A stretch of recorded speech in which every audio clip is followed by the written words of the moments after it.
الكريستالة اللي محيرة ناس كتير. انا عارفة كويس ان الريفيو بتاع النهاردة مش في مجالي، ولكن لما لقيت ناس كتير محتارة مش عارفة ازاي تستخدمها، طب هي كويسة ولا وحشة، والاهم من كل ده سعرها الحقيقي كام.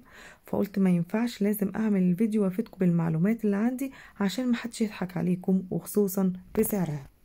بس ساعدوني نوصل الفيديو ده لأكبر عدد من الناس علشان الكل يستفاد بالمعلومة، باللايك والشير، وما تنسوش تشتركوا في القناة. ويلا بينا نشوف حكاية النهاردة. عايزة اقول لكم ان انا شفتها من قريب في مكان، وقلت اشوف ريفيو عنها يمكن حد يعرفها، واكتشفت ان هي بقالها سنة موجودة في السوق او اكتر، وانا ما كنتش اعرف عنها حاجة. ناس كتير قالت انها وحشة، وقلت خلاص مش هجيبها، وناس كتير تقول حلوة. وبعد كده لقيت الاسعار بقى رهيبه ب 300 و500، فلما لقيتها بالسعر اللي انا لقيته بيه ده قلت لا مفيش مشكله بقى، هجيبها واجرب وانا ونصيبي. وهقول لكم على كل حاجه فيها. اول حاجه لازم تعرفوا انها مش اصليه، اللي فيها الوان كتير دي وبالديزاين اللي انتوا شايفينه ده مش اصليه. هي بتستخدم للرجل والايد فقط، علشان في ناس عملتها للوجه وللاسف حرقت لهم وشهم، وطبعا دي مشكله كبيره، فهي بس للايد والرجل. في ناس بتستخدمها وهي بلة البشرة بتاعتها او انها بلاها نفسها، ولكن افضل استخدام ليها على البشرة تكون جافة وهي كمان تكون ناشفة، لان هي اصلا بتضعف بعد كده، بتبقى تلمع وبتنعم، فما بتطلعش الشعر زي الاول، فهي اخرها مرة مرتين بالكتير. سهل جدا اعرف ازاي ان محدش جه جنبها واستخدمها وانها جديده. لما بحط ايدي وصباعي عليها بحس ان هي زي ما تكون بتخربش او بتعور، هي مش هتعور بس بحس انها جديده.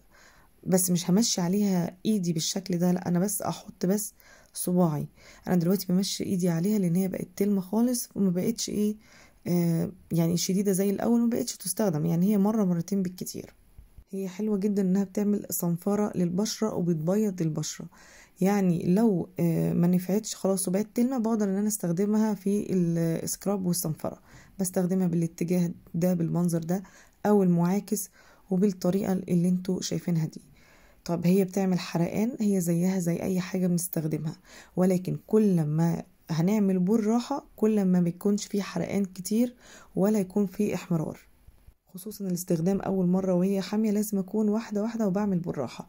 لو شديت ايدي وعملت جامد هلاقي حرقان بعد ما اخلص. بعد ما بخلص بشطف الرجل والايد بماء فاتر، وبعد كده انشف كويس وادهن باي زيت اطفال عندي.